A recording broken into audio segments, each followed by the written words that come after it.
Fraierii. Dă, vreau o gură. Ce e? N-ai băut? E un căcat. Nu-mi place. Mai că m-am luat țeapă, am sperat că e 40. Auzi, mă? Am sperat că e 40 de mii și era dublu.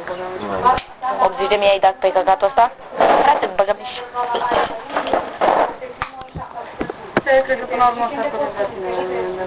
O să apelezi la mine, logic. Eu mai am vreo 300 de mii bani de cheltuială fără banii de drum. O să apelezi și tu la mine.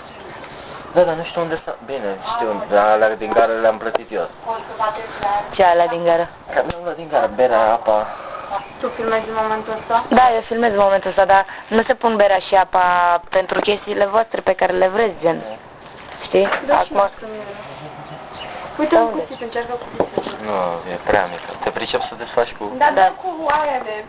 Încearcă să nu desfaci mai rău decât am văzut. Filmăm? Stai în acțiune. Vedem. Pista mătii. Pula mea. Ah, da. Stai. What the fuck? Nu, aia, mă. Nu așa se face, se deschide cu altă bere. Se deschide scaun. Ia stai să-mi telefonul ea. Nu, dă-mi coace că știu. Ah, da, am fost.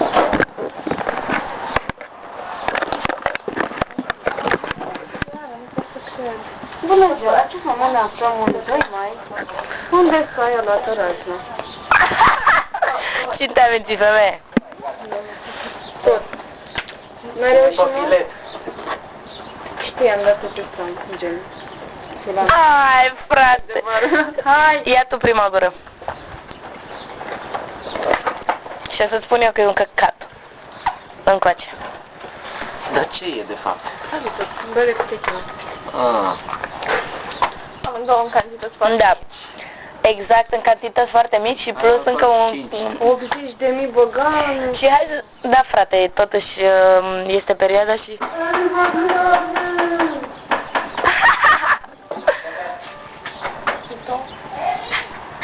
Uitați aici, ca să punem... Ah, vă mulțumim. Eu nu filmez așa ceva. N-am sufletul de a filma așa ceva. Așa ceva pot să filmez. Are vreți? Nu. Nu, mulțumim. O băgană... Și asta nu e chestia adevărată, știi de ce? Încă nu sunt tequila adevărat, e un căcat. Ce-am văzut, vreau și eu.